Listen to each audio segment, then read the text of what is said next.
Olá, queridos, eu sou o pastor Lucas Pena e esse é o culto em português da Cocoa Presbyterian Church, a nossa igreja aqui na Flórida.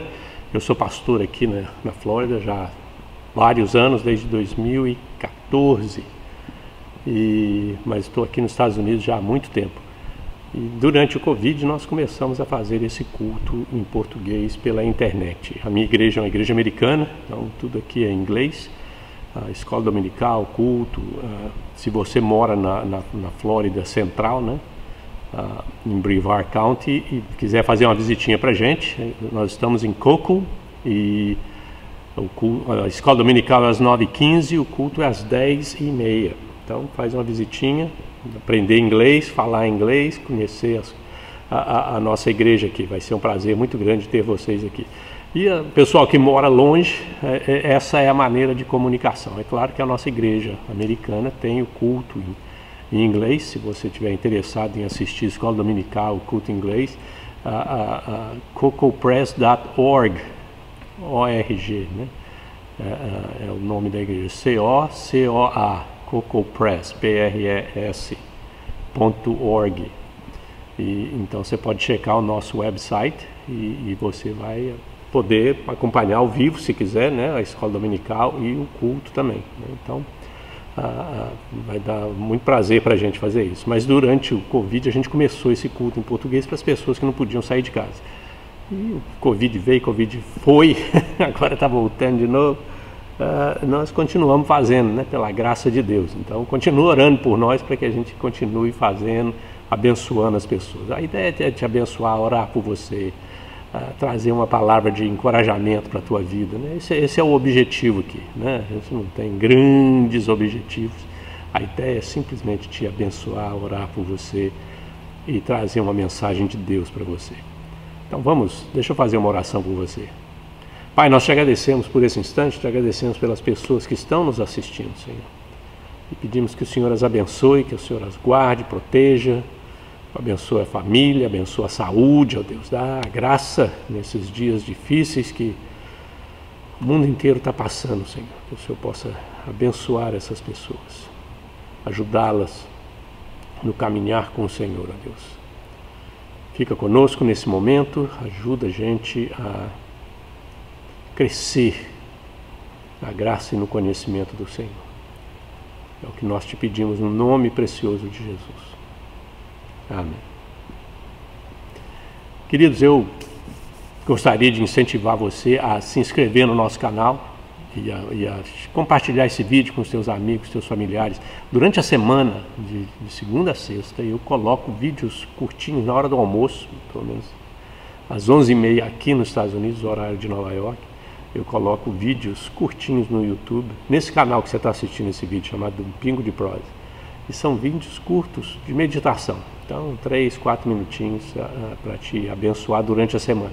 E no final de semana a gente faz isso aqui. E como eu faço toda semana, eu coloco uma música para te abençoar e para te ajudar na tua caminhada com Jesus. Eu vou lá no baú, né, lá no fundo do baú, e pego o Rebanhão, Logos, quem mais que eu já peguei? Banda Azul e Vencedores. Então eu vou pegando essa turma que eu conheci quando eu estava no Brasil. Eu saí do Brasil em 1990, então eu pego dessa turma aí que eu conheci quando eu estava no Brasil, né? Mas é gente boa, né, e que tem uma mensagem para o nosso coração. Então vamos ouvir a música de hoje.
Muito boa, né? Muito boa.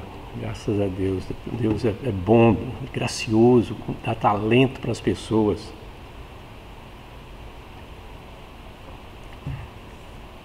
Quero compartilhar com vocês o texto de hoje da nossa mensagem, que é lá em Romanos, capítulo 11, versículo 2 a 8. Romanos, Paulo escreveu aos Romanos, capítulo 11, versículo 2 e 8. Diz assim: Deus não rejeitou o seu povo a quem de antemão conheceu. Ou não sabeis o que a Escritura refere a respeito de Elias, como insta perante Deus contra Israel, dizendo: Senhor, mataram os teus profetas, arrasaram os teus altares, e só eu fiquei, e procuram tirar minha vida. Que lhe disse, porém, a resposta divina: Reservei para mim 7.000 homens que não dobraram os joelhos diante de Baal. Assim, pois, também agora, no tempo de hoje, sobrevive um remanescente, segundo a eleição da graça.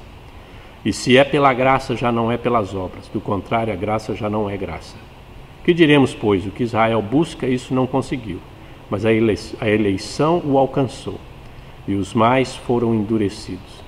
Como está escrito, Deus lhes deu espírito de entorpecimento, olhos para não ver e ouvidos para não ouvir, até o dia de hoje. Uma palavra dura, mas uma palavra especial, e nós vamos ver essa palavra especial na mensagem de hoje. Vamos orar a Deus mais uma vez, queridos. Pai, nesse instante nós queremos pedir que o Senhor fale conosco, que o Senhor abra o nosso entendimento, o nosso coração e ajude a gente a entender a Tua palavra. Me ajuda a comunicar a Tua palavra e ajuda as pessoas a entenderem a Tua palavra, Senhor. É o que nós te pedimos no nome precioso de Jesus. No nome precioso de Jesus. Queridos, eu estou fazendo nesses cultos aqui séries baseadas em livros que eu escrevi, né? Então já terminei, né, semana passada, um outro livro, né, as decisões, 10 decisões que segundo Jesus podem mudar a sua vida. Livros que estão disponíveis no Amazon. Eu publico tudo no Amazon. Aqui nos Estados Unidos, em inglês, eu consigo publicar já em papel lá no Amazon. Então eu faço a publicação, então eu estou começando a transformar os livros em inglês e colocando no papel também, se alguém quiser ler, ter o livro na mão. A maioria dos meus livros é tudo, eu tenho 15 livros, eu acho. É tudo no Kindle, né? Eu ponho tudo no Kindle. Então, e agora, esse livro, eu vou começar hoje uma série especial baseada num livro novo. Estou lançando um livro. É um livro novo, acabei de lançar ele, chamado Remanescente, né? Como aprendendo a ser o remanescente. Aprendendo a ser o remanescente. Que é a palavra que Paulo usa aqui no capítulo 11, versículo 5, diz: agora também, no tempo de hoje, sobrevive um remanescente. E é a mensagem que ele deixou para Elias, que ele deu para Elias, falou: olha, né, pela graça, né, eu reservei para mim 7.000 homens que não dobraram os joelhos. E todos nós do hemisfério norte e no ocidente. No Ocidente, quando eu falo Ocidente, eu pego Europa, Estados Unidos, Canadá, né? É o hemisfério norte e o Ocidente. Nós estamos passando por uma experiência extremamente dolorosa, porque o cristianismo está se tornando a fé da minoria. Essa é a grande luta aqui, né? Eu acabei de ver uma pesquisa feita recentemente, que a participação em cultos regulares no fim de semana, no domingo, já baixou, acho que baixou de 50%, que é a primeira vez na história dos Estados Unidos que baixa de 50%. Então, quer dizer, o pessoal não está indo na igreja mais, o pessoal não acredita mais, né? O cristianismo está se tornando a fé da minoria, mesmo que em grandes partes, em outras partes do mundo, ele está revivendo, reavivando, mas aqui na Europa e nos Estados Unidos a coisa não está indo bem, né? Durante os séculos o cristianismo dominou a civilização ocidental, mas as coisas estão mudando, nós não somos mais a maioria,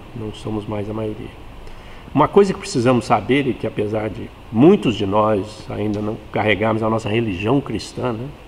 Nós ainda carregamos as crenças, mas as crenças não estão mais lá. A gente vai na igreja, a gente né? Tem casamento, faz na igreja, batiza, né? Tem filho, vai batizar o filho, aquele negócio tudo.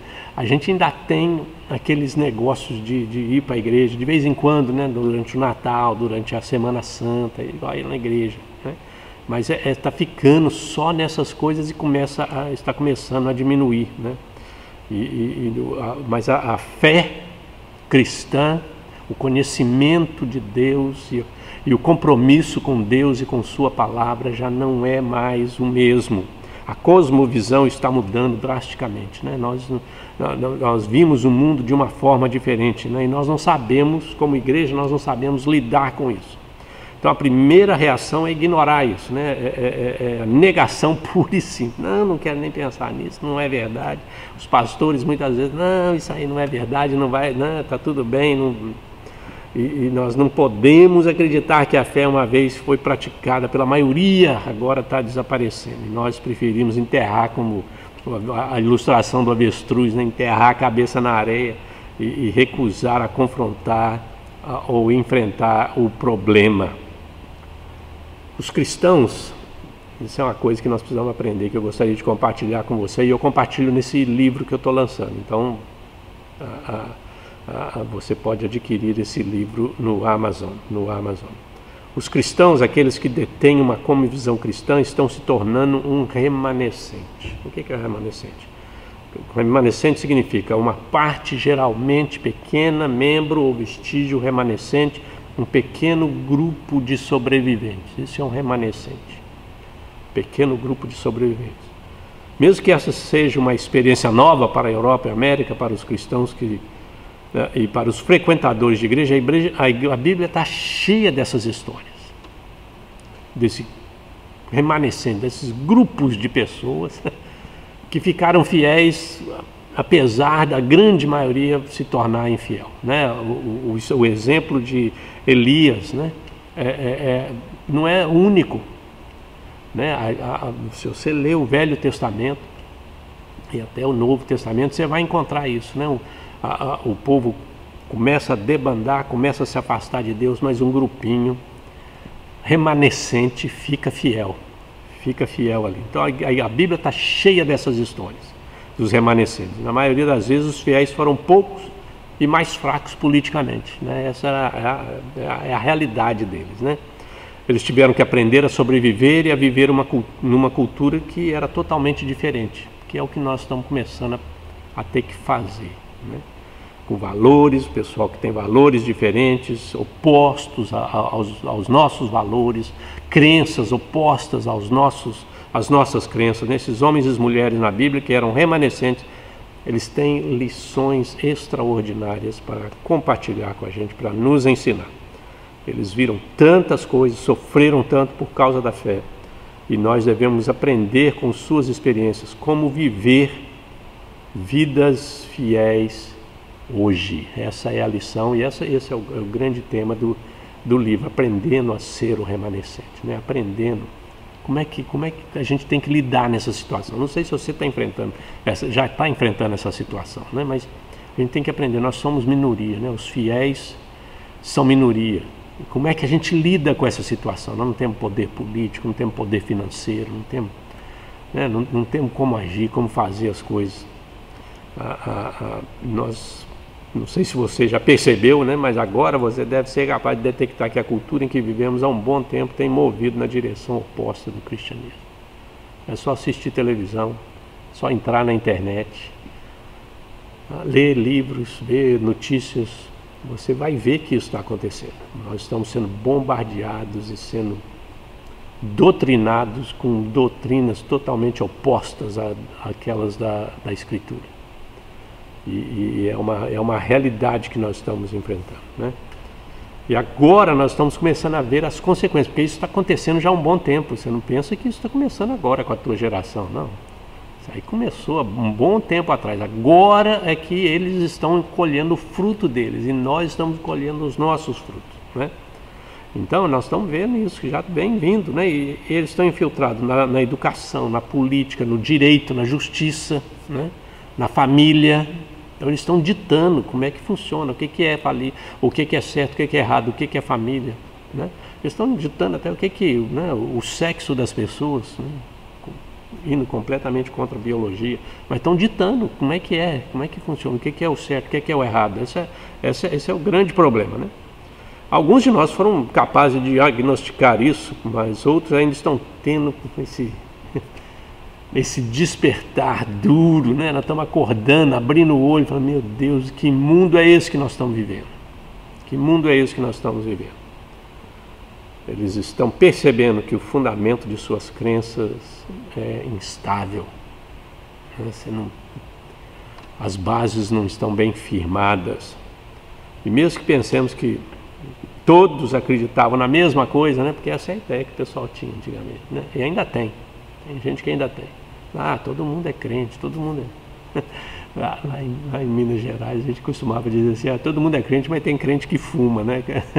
A gente brincava que naquela época fumar era uma prova de não ser crente, né? Era fumar, dançar, jogar, eu acho, eu não lembro mais como é que é. Mas era um desses aí, né? Fumar, jogar, dançar. Então era prova de que você não era bebê, prova que você não era crente. Então a turma brincava, todo mundo é crente. Alguém falava, mas tem crente que fuma, né? Tem crente que fuma. Então todos nós acreditávamos que não, todo mundo é crente. Nós vivemos num mundo cristão, num país cristão, né? O Brasil é assim, os Estados Unidos é assim, né? O pessoal fala, não, mas isso aqui é um país cristão. Foi, quem sabe, talvez, no passado, né, no começo, eu não sei, né, mas agora a realidade é diferente. Agora a realidade é diferente. E essa realidade agora a gente está caindo, a ficha, vamos pôr desse jeito, né? A ficha está caindo. Que nós não somos mais a maioria. Que aqueles que acreditam na Bíblia, que acreditam em Jesus, que seguem a Jesus, que obedecem a Jesus, que se consideram discípulos de Jesus, eles não são mais a maioria. E é uma realidade triste e dura para nós, né? Se você trabalha com igreja, se você é pastor, se você é diácono, presbítero, professor de escola dominical, né? Líder de grupos, familiares, líder de grupos de senhoras, né, de mulheres ou de homens, de jovens, a gente está começando a cair na real de que essa não é mais a realidade. É o que o Elias disse para Deus. Agora, Elias era mais pessimista, né? O Elias, pelo texto ali, a história dele, ele era mais pessimista. Ele falou assim, ninguém está comigo, acabou tudo, eu estou sozinho, só eu. E Deus falou, não. Eu reservei 7.000 que não dobraram o joelho a Baal. 7.000. E Paulo, interessante que Paulo fala assim, hoje permanece o remanescente. Então esse grupo pequeno de fiéis continua firme. A gente só tem que aprender como é que a gente lida com essa nova situação, né? Por isso não importa onde você está nesse espectro, que nega tudo, ou então desesperado como Elias, não importa onde você está. A primeira coisa que você precisa fazer é perceber que não somos mais a maioria. Você tem que cair na real. Você tem que deixar a ficha cair e falar, você sabe que é isso mesmo. Aqueles que conhecem a Bíblia, aqueles que seguem Jesus, aqueles que obedecem, que conhecem o Evangelho. Não é só simplesmente ir na igreja, é conhecer o Evangelho, conhecer as Escrituras, obedecer as Escrituras, seguir Jesus, fazer a vontade dele, né? Nós temos que cair na real que a maioria das pessoas não vê o cristianismo como nós vemos. Eles não veem a igreja como nós vemos. Eles não têm os mesmos valores que nós temos. Eles estão jogando com uma regra diferente. Esse é o grande problema, né? O livro de regras deles é diferente do nosso livro de regras. O nosso livro de regras é as Escrituras, é a Bíblia. E o livro de regras deles é diferente. E eles estão jogando e a impressão que dá é que eles estão ganhando. Eles estão tendo mais gente, parece que tem mais gente, a propaganda é maior, é mais forte. Eles são melhores, são mais bonitos, são mais inteligentes, são mais isso, são mais aquilo, e nós somos mais pobres, os mais fracos, os mais burros, né? Você fala assim, você é crente, você acredita na Bíblia, você é um ignorante, né? Eles olham para a gente assim de cima para baixo, né? Porque eles acham que são os donos, como diz o pessoal lá em Minas, né? Os donos da cocada preta, né? Eles acham que são os donos da cocada preta, né? E não é bem assim, né? Mas é estranho para nós, e para alguns de nós é inaceitável, né? Inaceitável. Se nossa fé é importante, se a sua fé é importante, se a nossa fé é importante para nós, então queremos ser relevantes, queremos fazer diferença. Precisamos entender o que está acontecendo. E precisamos aprender com aqueles que passaram por essas mesmas experiências antes de nós. Precisamos aprender com eles.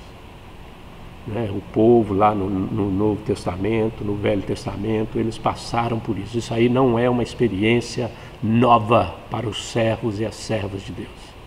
Eles passaram por essa experiência. Eles enfrentaram esse tipo de situação, de saber que são minoria, de correr, ter que esconder, né? Enfrentar a situação difícil, porque eles eram aqueles que estavam obedecendo a Deus, seguindo a Deus, servindo a Deus. Nós temos que aprender com eles, aprender a ser remanescentes, aprender a ser remanescentes. A experiência deles vai nos ensinar. Como eu digo lá na introdução do meu livro, né, aperte o cinto, porque a viagem vai ser turbulenta, né? Então esse é o objetivo do livro, de despertar em você, de colocar uma semente a semente de algumas dicas de como você pode enfrentar essa situação, como é que você deve se comportar no meio dessa situação. Se você começou a entender que essa é a tua realidade, lá no trabalho, lá na escola, na vizinhança, na tua família, se você está entendendo que essa é a realidade, a tua realidade, esse livro foi escrito para você. Porque eu quero te ensinar, começar, pelo menos despertar em você alguns tópicos para que você aprenda a ser o remanescente. Como ser um remanescente, como ser aquela minoria fiel a Deus. Esse é o objetivo, esse é o objetivo deste livro. E vai ser, durante as próximas semanas, eu vou compartilhar algumas mensagens baseadas nesse livro, mas dá uma checada no Amazon e adquira o livro, leia, e nós vamos, né, nas próximas semanas conversar sobre ele, tá bom? Vamos orar a Deus mais uma vez. Pai, nós te agradecemos porque apesar de toda essa balbúrdia nesse mundo em que vivemos, o Senhor tem reservado uma minoria fiel, os remanescentes fiéis, para continuar a obra, para te servir, para proclamar o Evangelho e para levar a graça do Senhor para outras pessoas. Dá a graça para a gente, Senhor. Dá a graça para a gente aprender, dá a graça para a gente ser fiel, apesar das dificuldades. É o que nós te pedimos no nome precioso de Jesus. Amém. Queridos, mais uma vez, muito obrigado por ter vindo. Eu gostaria de incentivar você a compartilhar esse vídeo com os teus amigos, teus familiares, o pessoal lá da igreja. Não estamos fazendo concorrência com igreja nenhuma, né? Não temos igreja, eu não tenho uma igreja brasileira, né? A minha igreja é americana, então não tem esse negócio de concorrência. Eu quero abençoar pessoas, então esse é o objetivo. Compartilhe, se inscreva no nosso canal e checa o nosso livro, né, que está sendo lançado, e nós vamos conversar mais sobre ele, né? A ideia é fazer de cada um de nós um remanescente fiel do Senhor, tá bom? Se a gente não se encontrar durante a semana, no nosso Pingo de Prosa, a gente se encontra no fim de semana. Um grande abraço, Deus te abençoe.